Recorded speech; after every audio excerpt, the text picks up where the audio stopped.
rather than just one country. It is also important to bear in mind that humanitarian impact of internal conflict in terms of deaths, towards population displacement, and the psychological effects of those affected by the conflict.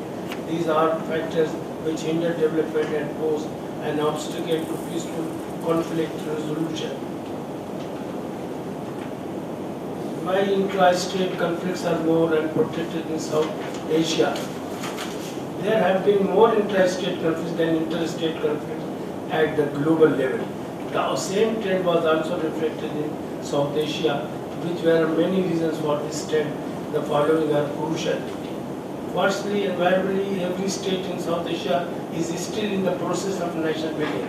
The process of nation building is complex and is burdened with the presence of numerous actors with different demands and grievances, real and imagined, and the states invariably in the whole of South Asia unfortunately considered themselves as successors of the British India, perceived these demands as threats to legitimacy and instead of addressing them, attempted state building rather than nation building.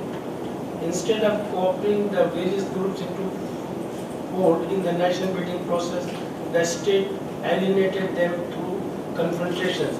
As William Zertman has phrased it eloquently, that the internal conflicts were due to the inability or unwillingness of the government of the day to handle grievances to the satisfaction of the aggrieved, and that is why they begin with the breakdown of normal political system. Multiple actors with diverse objectives.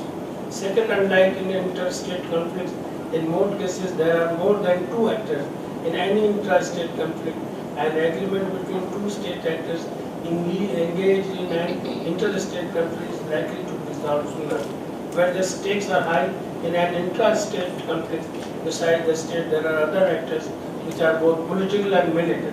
In many cases, even the state is reflected in two identities, the federating unit and the federation. On besides the differences between the state actors, non-state actors also divided. Problems of de-weaponization and demilitarization. Third, the problem of the state and society in de-weaponization and demilitarization create an uncertainty factor about the post-conflict situation and opportunities among the non-state actors. In an interstate armed conflict, the actors get back to their pre-conflict situation without disbanding and disarming, with their personal and economic security stable and safe. Unfortunately, in an intra-state conflict, where there are non-state actors involved, the problems of integrating them with the mainstream start with an element of disarming, disbanding, leading to create fear of insecurity among them. In South Asia, there are numerous cases in which an initial agreement with non-state actors failed to materialize due to their factor. Besides, there are several problems in dealing with the surrendered militants, as they are sometimes targeted by their own fellows who still continue to fight. Governments usually lack plans to absorb surrendered militants into mainstream, will local residents view them with deep suspicion, some even with the contempt for switching sides. Mainstream parties sneer their attempts to electoral politics, so on and so forth. Role of media is dynamics and influencer. Hardly any stakeholder can have a role more significant and critical than the media. One hand, media can highlight grey areas and reveal the reality, and the other hand, it also builds gaps by pointing out misgivings and negating the false propaganda which is done deliberately by some quarters who want to benefit from an intrastate conflict. To play an effective role, media first of all needs to rid itself of any national, regional or ethnic consideration and become completely committed to the underlying principles of truth and neutrality. Media needs to be wary of falling prey to cover traps, needs to be cautious, and it must not become part of the problem itself and get exploited as a tool of false propaganda, a source of creating hype. With its inclination to highlight popular issues, media may tend to get carried away with a certain not so important issue, leave the genuine problem go away without scrutiny. In other words, it may become a tool of diverting public attention. Media must also not become shades that control the way we see things. It must pass on everything as original as it possibly can without any additions or subtractions. In lending a helping hand to solve intra-state conflicts, media has to follow three guiding, in my opinion, three guiding principles with utmost commitment. All temptations to create media hype and sensation must be checked. Tendency of promoting ethnic, racial, religious, regional or political prejudices must be discouraged. It must be watched that instead of primarily focusing on the self-best, the focus must be on what is right, as my other friend from India has elaborated, because what is the perception is always here through there. Intra-state conflicts media can play effective role in when it is allowed to work with complete freedom. With this freedom ensured, frequent media exchanges can be a handy source of strengthening and to a certain extent rearing the media. One of South Asia's most critical problems is its lack of connectivity among people of different countries, different provinces and different regions, and even states and provinces of South Asia. Same as is the case with media. Intra-state conflicts in South Asia can have a real chance of being diagnosed properly, treated amicably if only media plays its due role effectively and positively. Thank you very much. Dhanyavad. Shukriya. Our last speaker is Mr. Mazhar Hussain. I have very little time left for him because he trusts himself on us, that he wants to speak in this session. As far as this theme for this first session is concerned, why intrastate conflicts are more and protracted in South Asia, looks like whoever has drafted this seems sick and tired of the number of conflicts and also the extent to which this conflict is going on. But let me warn that what we are seeing is just the beginning, and the numbers of these intrastate conflicts can increase much more. So we have to be prepared for that. I think conflict has been an integral part of human society. All through history there has been conflict. Only thing is actors have been changing. You had tribal conflict, you had conflict between kingdoms when the kingdoms got formed, then you had conflict between countries. And now, I think in the last 50 years, 40 years, especially after the Second World War, you don't have so many conflict between countries as conflict between communities. All over the world, and so also in our part of the world. And one of the reasons I feel why we have now more and more conflict between countries is because of democracy. Especially the way in which the convoluted form of democracy that we are using. I think in the name of democracy, all of us claim to be democracies, but I think we are far from being truly democratic. What we have is not the rule of the people, but rule of certain power groups, not even majority. In none of our countries we have got rule of the majority. It is rule of certain groups which manage to cobble majorities and come to power. And in the process, a lot of groups get excluded, get marginalized. This is one scenario. The other scenario is when you call yourself a democracy and you say that everybody is free, everybody is equal, and you don't give them that freedom, you don't give them equality. So you give them a foundation to feel shortchanged. If you don't call yourself a democracy and rule over people like it had happened all through history, maybe people wouldn't get that kind of resentment. But when you say that you are equal and then you treat them as unequal, that is where the anger, the resentment comes in. And the third aspect, I think, is the capacity for mischief and damage of individuals and small groups which has emerged now. In history, maybe it was the states who had this capacity, whatever they had at that time, either the swords or even the guns or the tanks or whatever. But now, even individuals and groups have access to bombs, have access to weapons. So the capacity for these disenchanted individuals to confront the state and to cause damage has increased manifold.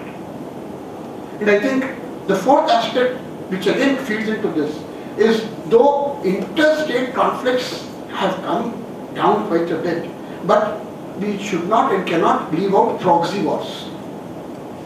India and Pakistan may not be fighting each other directly, but all of us know how many indirect conflicts are going on between these two, and so with many other countries. And not only in terms of bombs and guns, but also on many other domains. So this is another aspect which is promoting all these type of community conflicts. So it is actually, I would say, it is not conflict between countries anymore, but it is conflict between communities. Each community wanting the space which is its due, but not getting that space. And it is because of this that we are in the situation in which we are today. And what I would like to suggest is that the other aspect which is coming in is our states are not some abstract entities. Unfortunately, they have become expressions and instruments of the dominant groups.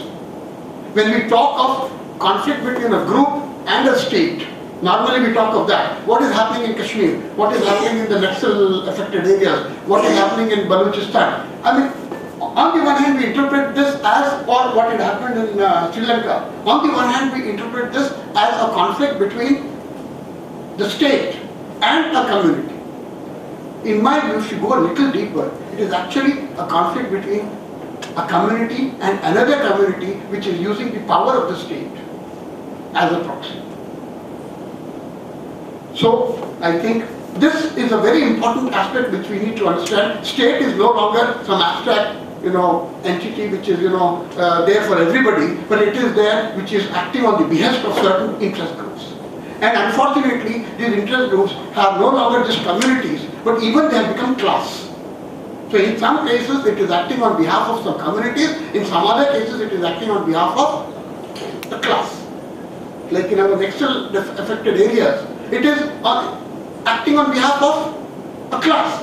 In our communal violence, it is acting on behalf of community.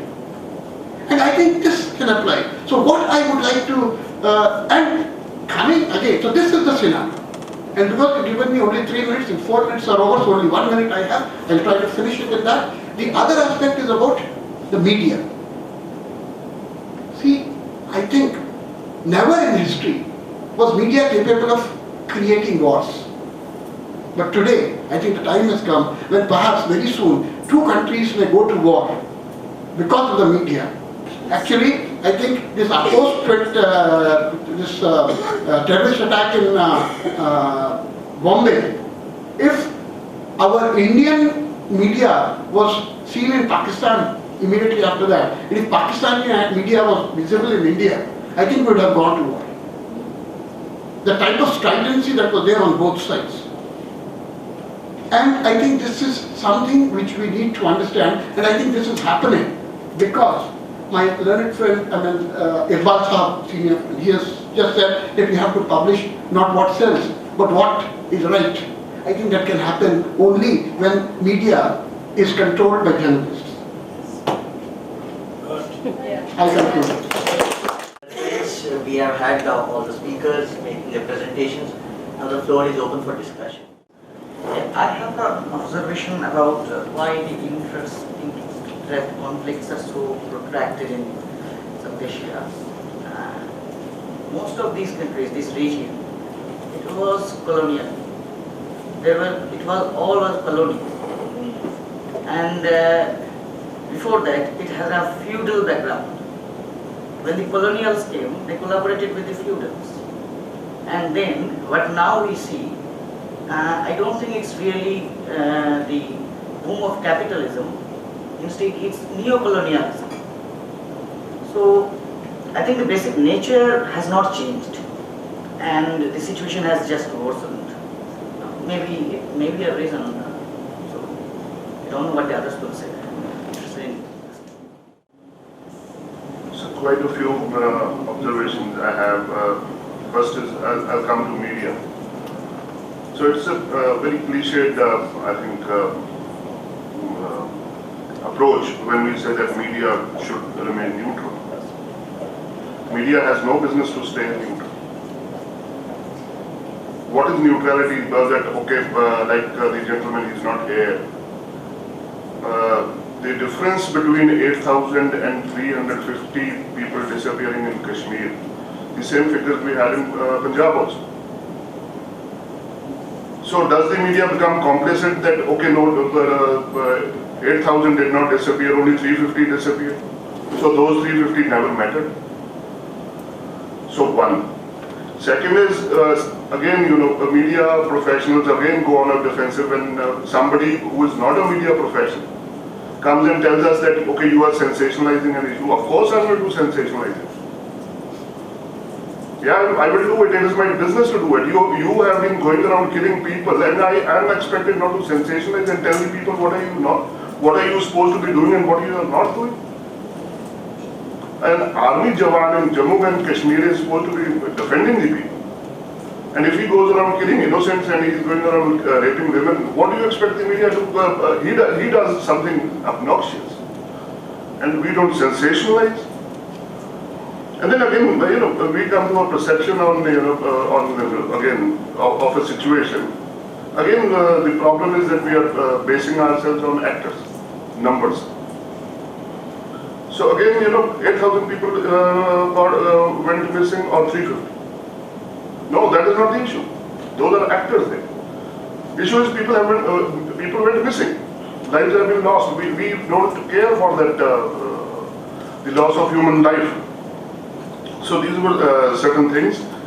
What I think I would like to compliment Mazhar. I think that was the capping. Your media needs to be run by journalists, not media people who are not who are not trained.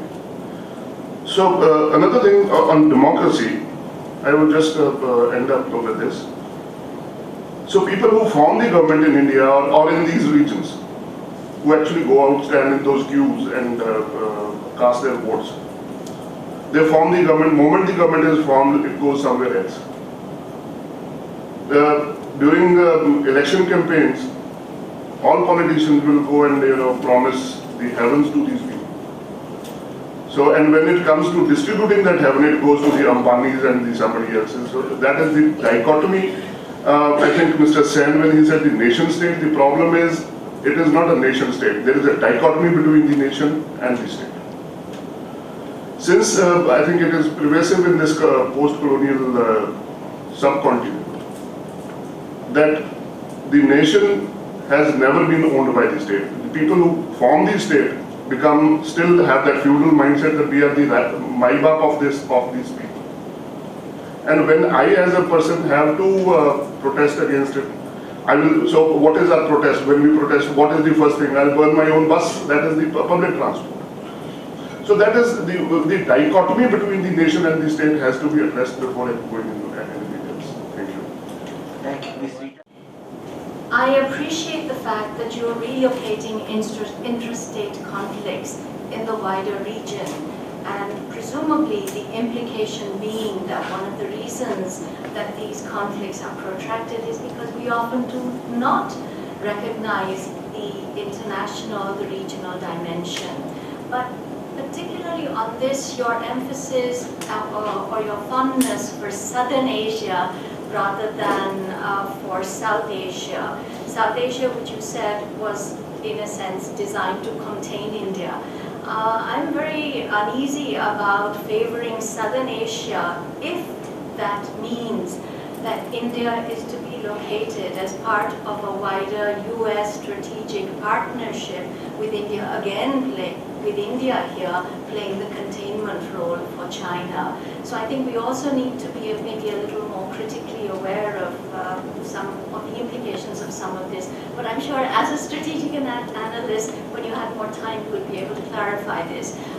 Just very quickly, I really feel it's very sad that Randeep is not here. Is he here? No. I couldn't agree more with the speaker before me, Ms. Pandher. that in a sense, when you have gross injustice on one side, how can you possibly even think of being neutral? What is being neutral or non-partisan when you are faced with gross injustice on one side and state policy on the other? I think we do need to redefine what is this valorization of being neutral and non-partisan, if even those were possible values to even be achieved. But what is, frankly, I was very interested in Randeep's presentation because I felt that he brought out very strongly the two different publics that he had to, and that we all really have to negotiate with, which is the local. Kindly bring the mic closer. Which is the local, as well as then the national, which is the Delhi-based. And for someone like him, also the contradictions. I myself have had problems using figures that have been brought out by AVDP and being in fact challenged by the Ministry of Defense on this. But as I said, I do agree that even 3, let alone 300 is too much. But what surprised me was that there are many other ways of building information in terms of statistics. And what is, as we've seen in the Punjab cremations case, it was that they were able to establish that 2,600 and something or more, maybe more, unknown persons were cremated in these 3 municipalities in Amritsar. This was just one area, let alone how many other labares or unknown bodies would have been cremated. So through these, in fact, things, through the mass graves discoveries, I'm sure that in fact a much more solid, substantive statistical base can be established, and it's in this connection that I want to draw your attention to a publication that my organization, South Asia Forum for Human Rights, brought out. It's called luridly In Search of Vanished Blood, and it documents 88 habeas corpus petitions, again, of the disappeared. So there is information, it has to be collected, and I think what the last point I just wanted to make is, just as it's important to try and examine, interrogate, challenge the figures that are being provided by such organizations as APDP, it's equally important to challenge the figures, the narratives that are being provided by the government agencies, and in this connection, Kunan Pushpara was very important. The crisis credibility report published by the Press Council of India, of which a very senior, very highly respected journalist, whom I still really highly respect, B.G. Varghese, was a member. They called it a hoax. And if you look, if you read the text, what was the main evidence that they gave? And they only spent, I think, a couple of hours, and they went in an army helicopter to this area to investigate. They interviewed the women and the girls. There's this huge line of girls waiting to be interviewed, and who knows whether 4 women were raped or 100 women were raped. There was this line of women who were being presumably either interviewed or just surveyed, and they giggled. And for them, that was enough evidence to prove, oh, it couldn't be serious. Many of us know why young girls giggle. Young girls giggle for 101 reasons, which has really nothing to do with whether they had been or not been raped. Probably, maybe they hadn't, maybe they had, but that was the main evidence that they used. It's extremely important to also demystify the narratives of the state agencies. Thank you. I'm Ashraf Wani. I'm a practicing advocate, and I have a lot of interest in human rights, in defending the cause of people. He is based in Kashmir. Yeah. So my observation is simple, that when we talk about the conflict in South Asia, terrorism, secessionism, all other things, but one idea which is probably missing is that the demand of try to self-determination. See, all the time we talk about terrorism, we talk about it's a state terrorism or the terrorism caused by non-state actors. There are a lot of arguments on the both sides. Sometimes the terrorism is by the people or are sponsored by the by the other state actors and non-state actors. And there's another argument on the other side that there is no terrorism on the part of the people, and this is a state terrorism. But actually, the problem is that the democratic value, a democratic concept, a fundamental and the human right, that's the right of self-determination. Nobody talks about this. This is basically an issue of the right of self-determination in Kashmir. So whether people should be given or not, because I suppose that the right of self-determination is a human right. It's the Article 1st of Covenant Civil and Political Rights talks about right of self-determination.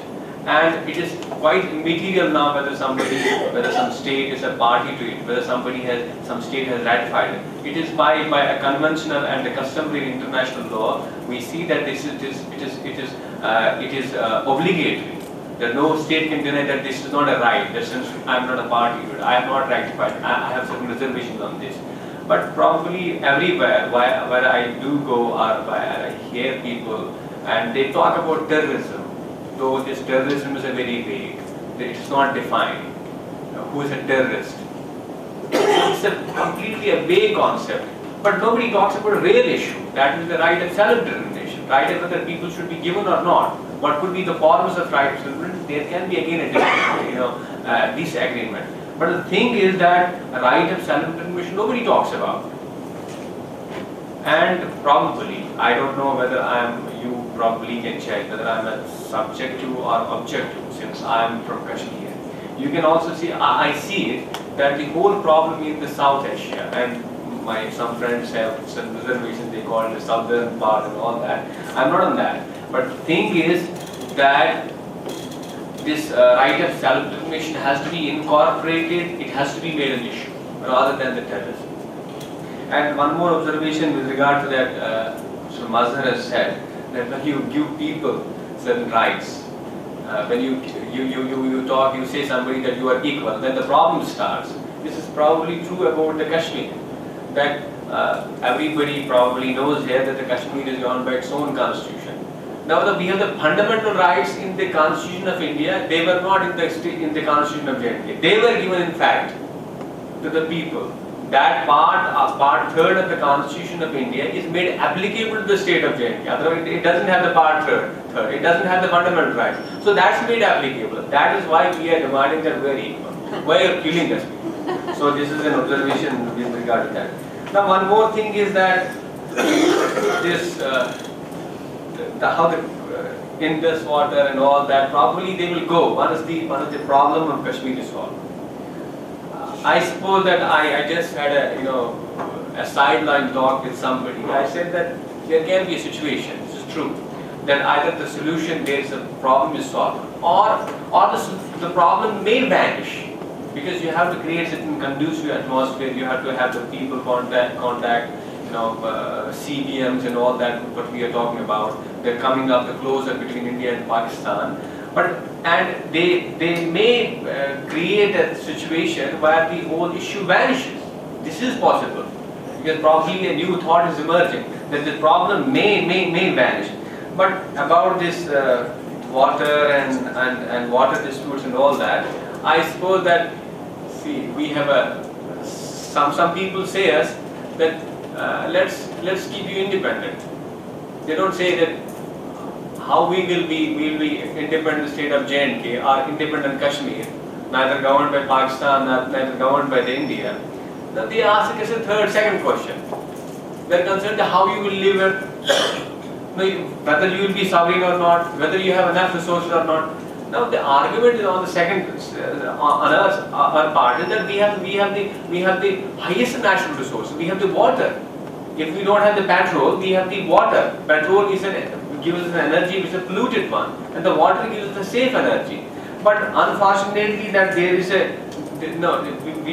am reminded of the colonization of India and of Britain, that they came here and to create the economic interest or to plunder the economic wealth of India, of the subcontinent.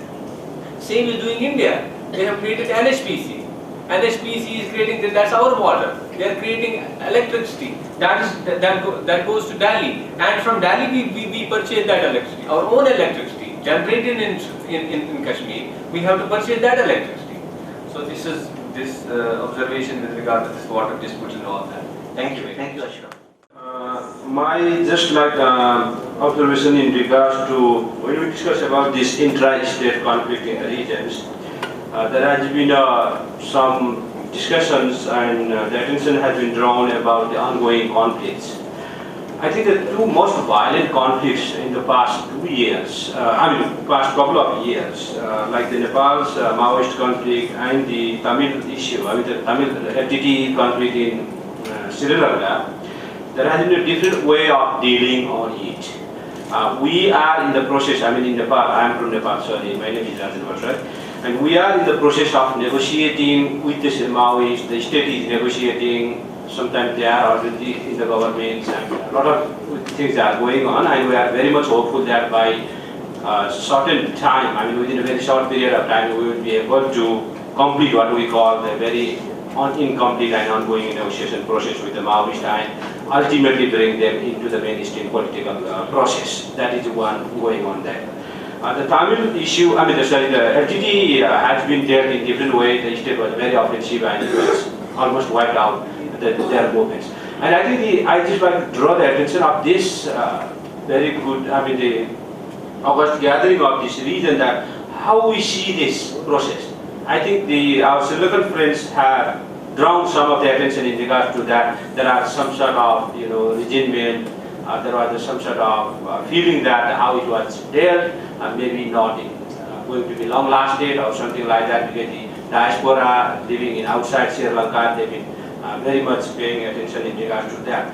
In Nepal case also, how we see that there are a lot of issues were raised during the conflict period, a lot of expectations were raised. But now the negotiation is ultimately going in a slightly different ways. There was some resentment within the Maoist party itself, and there are some, if we will not be able to, because we were, the country were able to raise the issues, raise the expectation very high. But when it comes to dealing on it, we all know that there are limitations of the state, there are limitations of the leaders, there are limitations of the parties, and ultimately, the situation seems not, or it's not meeting the expectation that was there.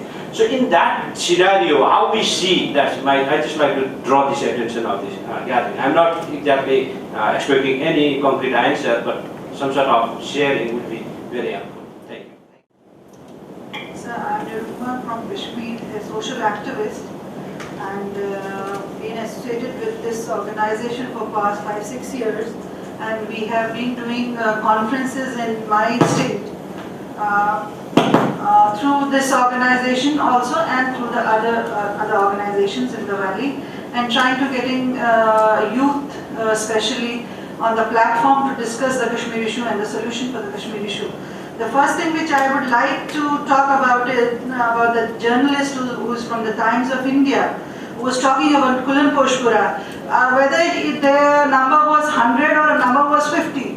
There was a number, and that had to be reported positively. Until today, I will be sorry to tell him that on the 2nd of July, I did a conference in Kupwara, where the DC was asked by one of the affected ladies कि अभी तक हमारा solution नहीं निकला. We were not addressed till today. That is the pathetic position in the valley, that after so many years, whether it was 30, 10 or 5 or 100, whatever it was there, and it is not yet reported, and now a journalist has taken pains to get that thing highlighted all over the India or all over the world. Number one. Number two is that he was telling that the things should be, the real statistics should be there, and then after 50 years some person will sit on the Google